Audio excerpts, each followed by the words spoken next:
വേണ്ട രഞ്ജു, ഇപ്പടുത്തേക്ക് ചെന്നാലേ ഈ കാന്താരി എൻ്റെ കൊമ്പൊടിക്കും.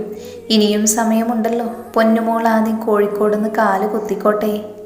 ആദി, നമുക്കിറങ്ങണ്ടേ? നിങ്ങൾ ഫുഡ് കഴിക്കാനിരുന്നോളൂ കേട്ടോ. പടച്ചോനെ, ഇനിയെപ്പോൾ അങ്ങെത്തുമോ എന്തോ.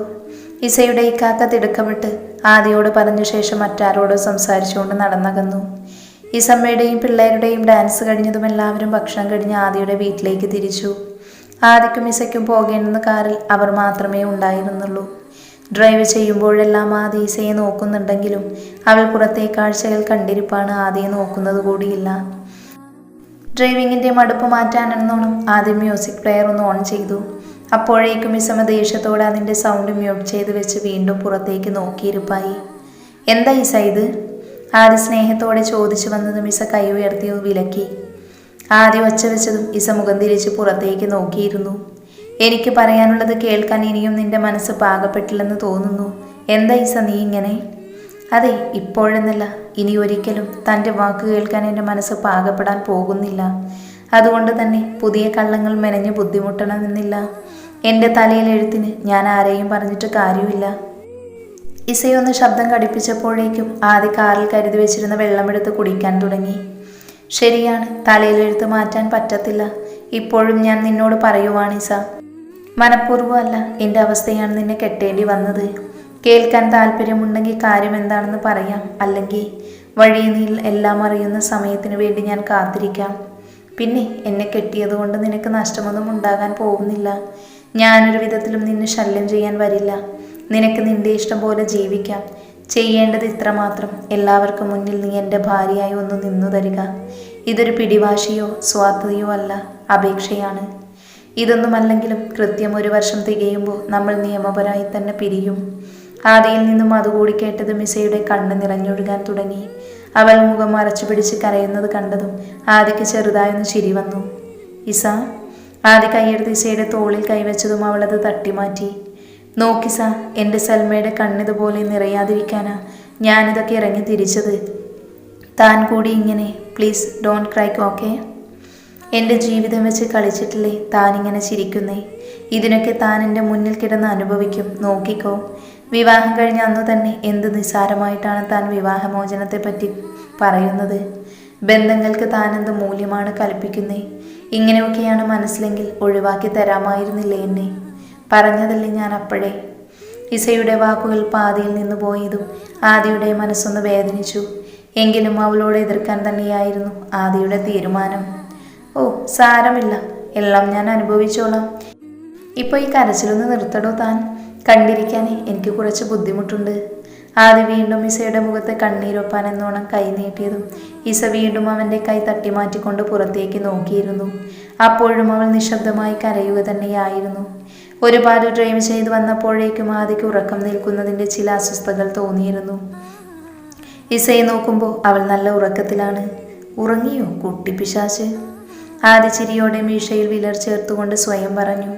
കുറച്ചു ദൂരം കൂടി ചെന്നതും ആദിക്ക് നല്ലോണം ഉറക്കം വന്നു തുടങ്ങി. അപ്പോഴേക്കും ആദി ഫോണെടുത്ത് ആഷിക്കിനെ വിളിച്ചു. ആഷി, നീ ഫ്രീ ആണോ? എന്തേ ആദി, ഡ്രൈവ് ചെയ്ത് ക്ഷീണിച്ചൊയ്യ്? നീ ഒന്ന് വരാമോ ആഷി? ആദ്യമേയെ ഓളോട് ഡ്രൈവിംഗ് വശമുണ്ടോ എന്ന് ചോദിക്ക്. അറിയില്ലെങ്കിൽ ഞാൻ വന്നാൽ മതിയല്ലോ. ഞാൻ വെറുതെ സ്വർഗത്തിലെ കട്ടുറുമ്പാകണോ? ആഹാ ബെസ്റ്റ്. അവളുടെ ഉറക്കമായി അപ്പോഴാണ്. നീ ഒന്ന് വാ ആഷി. അങ്ങനെയാണോ? ഇന്നയച്ചു വണ്ടി സൈഡിൽ ഒതുക്കിക്കോ, ഞാൻ വരാം. ആഷി ഫോൺ വെച്ചതും ആദ്യം ഒരു സൈഡിലേക്ക് വണ്ടി ഒതുക്കി നിർത്തി. പിന്നാലെ വന്ന ആഷിയുടെ വണ്ടിയും അതിനോട് ഓരം ചേർത്ത് നിർത്തിക്കൊണ്ട് ആഷി അതിൽ നിന്നും ഇറങ്ങി. അപ്പോഴേക്കും ആദ്യം പുറത്തേക്ക് ഇറങ്ങിയിരുന്നു. ദൂരത്തുനിന്നും പെണ്ണെടുത്താലേ ഫസ്റ്റ് നൈറ്റ് ഇങ്ങനെ 4 വീലാകുംലേ. ആഷി, നീ ഊതാൻ നിൽക്കാതെ വണ്ടി എടുക്ക്, ഉറക്കം വരണു. ശരി, മാറി നിൽക്കടാ ഊള ഡോക്ടറെ. ആവശ്യം എൻ്റേതായി പോയി, അല്ലെങ്കിൽ നീ ഇപ്പോൾ വാങ്ങിയേനെ എൻ്റെ കയ്യിൽ നിന്ന്. ആദ്യം അക്ഷമയോടെ പറഞ്ഞതും ആഷി വണ്ടിക്കുള്ളിലേക്ക് കയറി. അല്ല, ഈ മുതലിനെ ഇവിടെ തന്നെ ഇരുത്തുവാണോ? ഉറങ്ങിയിരുന്ന ഈ സമയം നോക്കിക്കൊണ്ടിരുന്ന ആഷിക്കിൻ്റെ ചോദ്യം. എഴുത്തു മാറ്റിത്തരാം സർ. എൻ്റെ ബീവിയോടും ഇതിൽ കയറിക്കോളാൻ പറ. ആദ്യം സൽമയുടെ അടുത്തല്ലേ? ആദ്യം പറഞ്ഞു തീരും മുൻപ് തന്നെ ആഷി ഫോണെടുത്ത് അജിനയെ വിളിച്ചു. മോളെ അജിന, ഇറങ്ങിപ്പോര്. നമുക്കേ ഇനി പുതിയാപ്പിളക്കും പെണ്ണിനും ഒപ്പം പോവാം. അപ്പം മോനും ആഷിക്ക, നീ ഒച്ച വെച്ച് ഇവനെ ഉണർത്താതെ ഇറങ്ങിച്ചെല്ല അജിന. സൽമ പറഞ്ഞപ്പോഴേക്കും അജിന ഇറങ്ങി ആഷിയുടെ അടുത്തേക്ക് ചെന്നു. ആരും ഒച്ച വെക്കല്ലേ. അജിനെയും ആഷിയെയും നോക്കി പറഞ്ഞ ശേഷം ആദ്യ ചിരിയോടെ ഡോറ് തുറന്ന് ഇസയെ എടുത്ത് പിൻസീറ്റിൽ കിടത്തി. ആദ്യം കൂടി കയറിയതും ആഷി പതിയെ വണ്ടിയെടുത്തു. ആദ്യം ഒന്ന് കണ്ണടച്ചപ്പോഴേക്കും ദേ കിടക്കണ ഇസം ആദിയുടെ തോളിലേക്ക്. ആദി കണ്ണു തുറന്ന് നോക്കുമ്പോഴും ഇസം ആദിയുടെ കൈയും ചുറ്റിപ്പിടിച്ച് നല്ല ഉറക്കം. ചിരിയോടെ ആദ്യം അവളെ നോക്കിയതും ഇസ ആദിയുടെ ഡ്രസ്സിൽ ചുറ്റിപ്പിടിച്ചുകൊണ്ട് ഒന്നുകൂടി അവനിലേക്ക് പറ്റിച്ചേർന്നു. പടച്ചോനെ, ഉണർന്നിരിക്കുമ്പോഴും ഈ സ്നേഹവും കരുതലും കണ്ടാൽ മതിയായിരുന്നു, ആദ്യ സ്വയം പറഞ്ഞുകൊണ്ട് അവളെ ചേർത്ത് പിടിച്ചു. കുറേയേറെ സമയത്തെ യാത്രക്കൊടുവിലാണ് എല്ലാവരും ആദിയുടെ വീട്ടിലെത്തിയത്. സൽമ വന്ന് വാതിൽ തുറന്ന് അകത്ത് കയറിയപ്പോഴേക്കും പിന്നാലെ വന്ന വണ്ടിയിൽ നിന്ന് ബന്ധുക്കളെല്ലാം ഇറങ്ങുന്നുണ്ടായിരുന്നു. ആദി, എണീക്കടാ, വീടെത്തി. ആദിയെ തട്ടി വിളിച്ച ശേഷം ആഷിക്കും ഭാര്യ അജിനെയും വണ്ടിയിൽ നിന്നും ഇറങ്ങി. ആദി കണ്ണൊന്ന് തിരുമിയ ശേഷം ഇസമ്മേനെ നോക്കി. കാന്താരി നല്ല ഉറക്കമാണല്ലോ, വിളിച്ചുണർത്തിയാലേ വീട് തിരിച്ചു വെക്കുമോ എന്തോ ആദി മനസ്സിലോർത്തുകൊണ്ട് അവളെ വിളിക്കാൻ തുടങ്ങി. ഇസ, എന്തൊരു ഉറക്കമാണോടോ ഇത്, വീടെത്തി, വേഗം ഇറങ്ങിക്കേ. ഇസ ഞെട്ടിക്കൊണ്ട് ആദിയിൽ നിന്നും അകന്നു മാറിയതും ഒച്ച വെക്കാൻ തുടങ്ങുന്നതിന് കണ്ട് ആദ്യം അവളുടെ വാ പൊത്തി പിടിച്ചു. ഒച്ച വെക്കല്ലോ പൊന്നെ, പ്ലീസ്, ഞാനല്ല, നീയാണ് എന്നെ കയറി പിടിച്ചേ. അത് കേട്ടതും ഇസമ്മ പത്തി മടക്കി. സത്യമായിരിക്കുമെന്ന് ആദിയേക്കാൾ ഉറപ്പ് അവൾക്കുണ്ടായിരുന്നതാണ്. ഇസമ്മ മൗനമായി തലകുനിക്കാൻ കാരണം. ഇറങ്ങ്. ആദി പുറത്തേക്ക് ഇറങ്ങിയ ശേഷം അവളെ പിടിച്ചെടുക്കാൻ എന്നോണം കൈനീട്ടിക്കൊണ്ട് പറഞ്ഞു. ഇസമ്മ പതിവ് പോലെ നോക്കി പേടിപ്പിക്കാനും തുടങ്ങി. ഇതൊക്കെ ചുമ്മാ ആൾക്കാരെ കാണിക്കാനല്ലടോ, നീ ധൈര്യമായിട്ട് കൈപിടിച്ചിറങ്ങിക്കോ. നീ ഇത് കണ്ട് നിനക്ക് നഷ്ടമൊന്നും വരാൻ പോണില്ലട്ടോ. ആദിയുടെ സംസാരം കേട്ടപ്പോൾ ഇസക്ക് ഉള്ളിലൊരു അലിവൊക്കെ തോന്നിയിരുന്നു. അവൾ ആദിയുടെ കൈപിടിച്ച് കാറിൽ നിന്ന് ഇറങ്ങിയപ്പോഴേക്കും ആദിയുടെ വീട്ടിലെ അലങ്കാര വിളക്കുകളെല്ലാം ഓരോന്നായി തെളിയാൻ തുടങ്ങി. വിളക്കുകളുടെ വെളിച്ചത്തിൽ ഇരുനിലയിൽ തീർത്ത ആ വീടൊരു വെണ്ണക്കൽ കൊട്ടാരം പോലെ തോന്നിയിരുന്നു. ഇസമ്മയുടെ വീട്ടുകാരെയും മറ്റു ബന്ധുക്കളെയും അടുത്തേക്ക് വിളിച്ച ശേഷം സൽമ ഇസമ്മയെയും ആദിയെയും കൈപ്പിടിച്ച് അകത്തേക്ക് കയറ്റി. രണ്ടാൾക്കും മധുരം നൽകുന്ന ചടങ്ങിനു ശേഷം സൽമ ഓരോരുത്തർക്കുമായി ഒരുക്കിയിട്ട മുറിയും മറ്റും കാണിച്ചു കൊടുത്തു. അവരെ അവിടേക്കാക്കി. പിറ്റേന്ന് ആദിയുടെ വീട്ടുകാരുടെ വക പാർട്ടി ഉള്ളത് കൊണ്ടാണ് സൽമ വന്ന പാടെ എല്ലാവരെയും ഫ്രഷ് ആവാനും മറ്റുമായി മുറിയിലേക്ക് പറഞ്ഞു വിട്ടത്.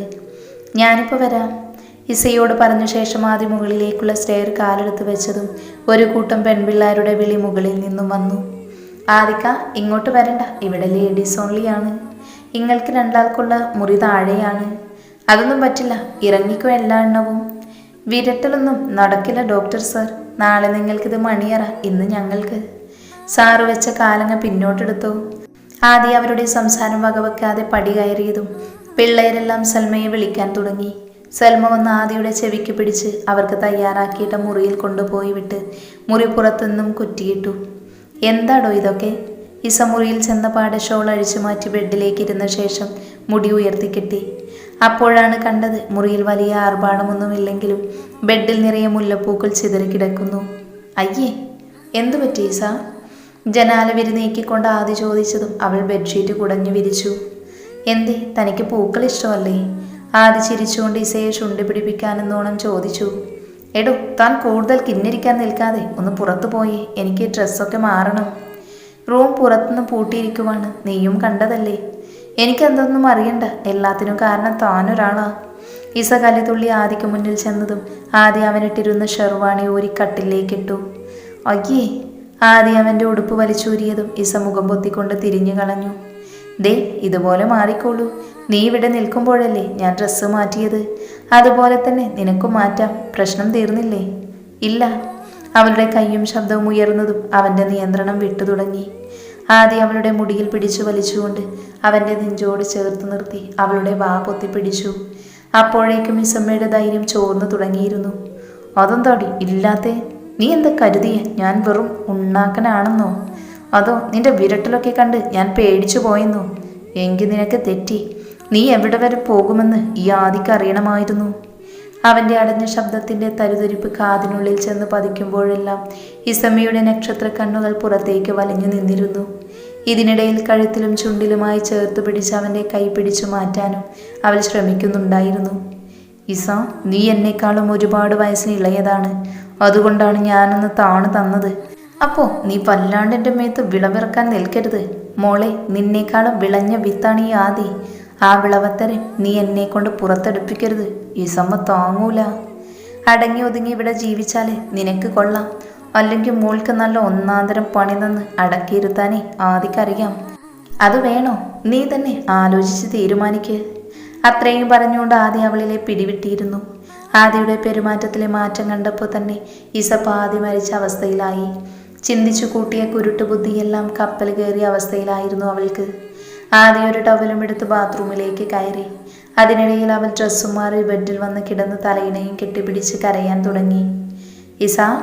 ആദിയുടെ വിളി കേട്ടിട്ടും അവൾ വിളി കേൾക്കാതെ തലയിണയിൽ മുഖം ചേർത്ത് വെച്ചു. ഇസ, എനിക്ക് അങ്ങോട്ട് വരാമോ? ഇസയിൽ നിന്നും പ്രതികരണമൊന്നുമില്ലാതായപ്പോൾ ആദി ബാത്റൂമിൽ നിന്നും ഇറങ്ങിപ്പോന്നു. ആദി ദേഷ്യത്തോടെ നോക്കുന്നത് കണ്ടതും അവൾ ലൈറ്റ് ഓഫ് ആക്കിക്കൊണ്ട് പുതപ്പ് വലിച്ച് മുഖത്തേക്കിട്ടു. റൂം തുറക്കാൻ വല്ല മാർഗവുമുണ്ടോ എന്ന് നോക്കി പരാജയപ്പെട്ടപ്പോൾ ആദിക്ക് നന്ദി ദേഷ്യം വന്നു. അവൻ ഡോറിൽ ഒന്ന് ആഞ്ഞു ചവിട്ടിക്കൊണ്ട് ഇസയെ നോക്കി. പുതപ്പിനുള്ളിൽ കൂടി ഇസയും ആദിയെ പേടിയോടെ നോക്കുന്നുണ്ടായിരുന്നു. ഇസയുടെ മുഖത്തെ വിഷമം കണ്ടതും ആദി സെറ്റിയിൽ ചെന്നിരുന്ന് നെറ്റിയിൽ വിരലോടിച്ചിരുന്നു മയങ്ങിപ്പോയി. ആദി. രാവിലെ സെൽമ വന്ന് വിളിക്കുമ്പോഴാണ് ആദി ഉണരുന്നത്. എന്താടാ മുഖം വല്ലാതിരിക്കുന്നേ? ഉറങ്ങിയില്ല ഇന്നലെ? മോളെവിടെ? അവൾ ഫ്രഷാവാനോ മറ്റോ പോയിട്ടുണ്ടാവുമ്മ. എനിക്ക് അത്യാവശ്യമായിട്ട് ഹോസ്പിറ്റൽ വരെ പോകണം. കുറച്ച് കഴിയുമ്പോൾ ആൾക്കാരൊക്കെ ഇങ്ങെത്തും. അതുകൊണ്ട് പെട്ടെന്ന് തിരിച്ചു വന്നേക്കണം കേട്ടോ. സെൽമ പറഞ്ഞത് ശരിവെച്ചുകൊണ്ട് ആദ്യം മുകളിലെത്ത് അവൻ്റെ മുറിയിലേക്ക് കയറിപ്പോയി. ഇസമ്മ തല തുവർത്തിക്കൊണ്ട് നിൽക്കെ കുറച്ച് പെൺകുട്ടികൾ മുറിയിലേക്ക് ചെന്ന് ഇസയെ പരിചയപ്പെടാൻ തുടങ്ങി. ഗുഡ് മോർണിംഗ് ഇത്താത്ത, ഞാൻ ഷൈഹ, ആദിയുടെ ഫസ്റ്റ് കസിനാണ്. ഇന്നലെ നിങ്ങൾ വന്നപ്പോൾ പരിചയപ്പെടാൻ പറ്റിയില്ല. ഷൈഹയും മറ്റുള്ളവരും ഇസമ്മയുടെ കത്തിവെച്ച് നിൽക്കുമ്പോഴും സെൽമ ഇസക്കുള്ള ചായയുമായി വന്നു. അതെ, ചായക്ക് കുടിച്ച് ഫുഡൊക്കെ കഴിച്ച മോള് പെട്ടെന്ന് റെഡിയാകാൻ നോക്കൂട്ടോ. നമ്മുടെ ആൾക്കാരൊക്കെ ഇപ്പം ഇങ്ങെത്തും. ഉമ്മ, ആദി, അല്ല ഇക്കെവിടെ? പേര് വിളിച്ചു വന്നതും സ്വയം തിരുത്തിക്കൊണ്ട് അവൾ ആദിയെ തിരക്കിയപ്പോഴാണ് അറിയുന്നത് അവൻ ഹോസ്പിറ്റലിലേക്ക് പോയിന്ന്. ഇത്ത, നിങ്ങൾ വിഷമിക്കണ്ട, ആളിപ്പോൾ ഇങ്ങെത്തും. ഏതോ പേഷ്യൻ്റ് നോക്കാനെന്നും പറഞ്ഞു പോയതാ. ഓ. അവർ സംസാരിച്ച് നിൽക്കുന്ന നേരം കൊണ്ട് ആദ്യം മടങ്ങിയെത്തിയിരുന്നു. ഇസമ്മയെ തുറിച്ചു നോക്കിക്കൊണ്ട് ആദ്യം അവൻ്റെ മുറിയിലേക്ക് കയറിപ്പോയി. ഇസമ്മ റെഡിയാകാനും. നിങ്ങളുടെ ആദിക്കാക്കി വലിയ ദേഷ്യക്കാരനാണോ? ഒരുങ്ങാൻ സഹായിച്ചുകൊണ്ടിരുന്ന ആദിയുടെ കസിൻസിനോടായി ഇസയുടെ ചോദ്യം. ആദിക്കായോ? ഏയ്, ഇക്ക പാവമാണ്, എല്ലാവരെയും വലിയ കാര്യമാണ് എന്ന് വിചാരിച്ച് അത്ര അടക്കോതുക്കമൊന്നുമുള്ള ടൈപ്പല്ല കേട്ടോ. അപ്പോഴേക്കും ഇസയുടെ ഇത്താത്തമാരും ഗീതവുമെല്ലാം മുറിയിലേക്ക് കയറി ചെന്നിരുന്നു. ക്രീം കളറിലുള്ള ലെഹങ്കയായിരുന്നു ഇത്തവണ ഇസമ്മയുടെ വേഷം. പച്ച നിറത്തിലുള്ള കല്ലുകൾ കൊണ്ട് തീർത്ത നെക്ലേസും വളയുമൊക്കെയാണ് ഡ്രസ്സിനിട്ടിരിക്കുന്നത്. ഇത്തവണയും മുടി അഴിച്ച് വിടർത്തി തന്നെ ഇട്ടിട്ടുണ്ട്. എങ്ങനെയുണ്ട് ഇത്താത്താനെ ഞങ്ങൾ ഒരുക്കിയിട്ട്? ആദിയുടെ കസിൻ്റെ ചോദ്യം ഇൻസയോടും കൂട്ടരോടുമായിരുന്നു. ഒരു രക്ഷയുള്ള ഉഷാറായിരിക്കുന്നു. ഇൻസയുടെ മറുപടി കേട്ടതും എല്ലാവരുടെയും മുഖത്തൊരു ചിരി പടർന്നു. നമുക്ക് പുറത്തോട്ട് നിന്നാലോ? ആദ്യ റെഡിയായി ഇപ്പോൾ വരും. ശരി, വാ. എല്ലാവരും ഇസമ്മനെ പിടിച്ച് പുറത്തേക്ക് നടക്കുമ്പോഴും ഇസമ്മ ഗീതുവിനെ നോക്കി കണ്ണും കൈയുമൊക്കെ കാണിക്കുന്നുണ്ടായിരുന്നു. ഇസ ഹാളിൽ നിന്ന് കുറേ സമയം കഴിഞ്ഞിട്ടും ആദ്യ താഴേക്ക് ഇറങ്ങി വന്നില്ല. ഈ ആദ്യ ഇതുവരെ ഒരുങ്ങിയില്ല എൻ്റെ റബ്ബേ. ഇസ, ഞങ്ങൾ പോയി ആദ്യം റെഡിയായോ എന്നൊന്ന് അന്വേഷിക്കട്ടെ. ആദിയുടെ ബന്ധുക്കളെല്ലാം അടുത്തുനിന്ന് മാറിയ സമയം കൊണ്ട് ഇസ ഗീതുവിനെയും വിളിച്ചൊരൊഴിഞ്ഞ ഭാഗത്തേക്ക് മാറി. എന്തു പറ്റി സമയം നിനക്ക്? ഗീതു. എടി, നീ കാര്യം പറ, അവരൊക്കെ വരുന്നതിന് മുമ്പ്. ഗീതു, അയാൾ നമ്മൾ വിചാരിച്ചതുപോലെയൊന്നുമല്ല. ഇത്രയും ദിവസം അയാൾ ഈ കല്യാണം നടക്കാൻ വേണ്ടി നല്ലവൻ ചമഞ്ഞ് നടക്കുന്നതാണെന്ന് തോന്നുന്നേ. എന്താ പറ്റിയേ? നീ തെളിച്ചു പറ. ഗീതു ഒന്ന് തറപ്പിച്ച് പറഞ്ഞതും ഇസ അവളെ ചുറ്റിപ്പിടിച്ചെന്ന് കരയാൻ തുടങ്ങി. എന്താ കോപ്പേ നിനക്ക്? കാര്യം പറയാതെ നീ എന്തിനാ മോങ്ങുന്നേ? ഗീതു ചോദിച്ചു നിൽക്കുമ്പോഴേക്കും ആദ്യം മേലേക്ക് കയറിപ്പോയ കസിൻ പിള്ളേരും അവൻ്റെ ഫ്രണ്ട്സുമെല്ലാം താഴേക്ക് ഇറങ്ങി വരുന്നുണ്ടായിരുന്നു. തിരിച്ചു വന്ന ആദിയെ കണ്ടതും ആദ്യം ലഡു പൊട്ടിയത് ഗീതുവിൻ്റെ മനസ്സിൽ തന്നെയായിരുന്നു. ഇസമ്മേ, നോക്കടി, നിന്റെ ആദ്യം ഇറങ്ങി വരുന്നത് എന്ന ലുക്കാണ്. കർത്താവേ, എനിക്ക് ആരെയും കാണേണ്ട. ഗീതു, എനിക്ക് ഈ കല്യാണം വേണ്ട. അതിന് കല്യാണം കഴിഞ്ഞില്ലേ? നീ നിന്റെ ആളെ ഒന്ന് നോക്കിക്കേ ഇസ. എന്തോ പെണ്ണേ? അവൾ മുഖമുയർത്താതെ തന്നെ ഗീതുവിനോട് ചോദിച്ചു. ഇസമ്മേ, നീ പണ്ട് സ്കൂളിൽ പഠിക്കുമ്പോൾ പറയാറില്ലായിരുന്നു നിനക്ക് നുണക്കുഴിയുള്ള ചെക്കനെ മതിയെന്ന്? നിന്റെ ചെക്കന് നുണക്കുഴിയുണ്ട് പെണ്ണേ. എന്നിട്ട് ഞാൻ കണ്ടിട്ടില്ലല്ലോ. അതിന് നീ ഇതുവരെ ആ ചേട്ടനെ നേരാവണ്ണം നോക്കിയിട്ടുണ്ടോ? എനിക്ക് കാണണ്ട ഗീതു, എൻ്റെ ലൈഫ് പോയി, ഇനിയിപ്പോൾ ഒന്നും. അവൾ പറഞ്ഞു തീരും മുന്നേ അവളുടെ വലത് കയ്യിലൊരു പിടി വീണിരുന്നു. ഗീതു വായും പൊളിച്ച് നിൽപ്പാണ്. ഇസ, മോളെ ചെക്കന്തേ നിന്നെ കാത്തു നിൽക്കുന്നു, അങ്ങോട്ട് ചെന്നേ നീയ്. ഇൻസ പറയുന്നത് കേട്ടപ്പോൾ ഗീതുവിന് ചാരി നിന്ന് ഇസ ഒഴികെ ചുറ്റും നിന്നവരെല്ലാവരും ചിരിക്കുന്നുണ്ടായിരുന്നു. ഞാൻ വരുന്നില്ല ഇത്താത്തു. അങ്ങനെ പറഞ്ഞാൽ പറ്റില്ലടോ. ആദിയുടെ ശബ്ദം കേട്ടതും ഇസ ഞെട്ടി തിരിഞ്ഞു നോക്കി. ഇസയുടെ ഉള്ളിൽ ആളിയ തീയൊന്ന് കെടും മുന്നേ ആദി ഇസയെ അവനിലേക്ക് വലിച്ചടിപ്പിച്ചു. വരില്ലേ? ഇസയുടെ കണ്ണുകളില്ലെന്ന് പറഞ്ഞതും പിന്നെ ഒരു മറുപടിക്കായി ആദി കാത്തു നിന്നില്ല. അവളെയും കയ്യിലെടുത്ത് പുറത്തേക്ക് നടന്നു.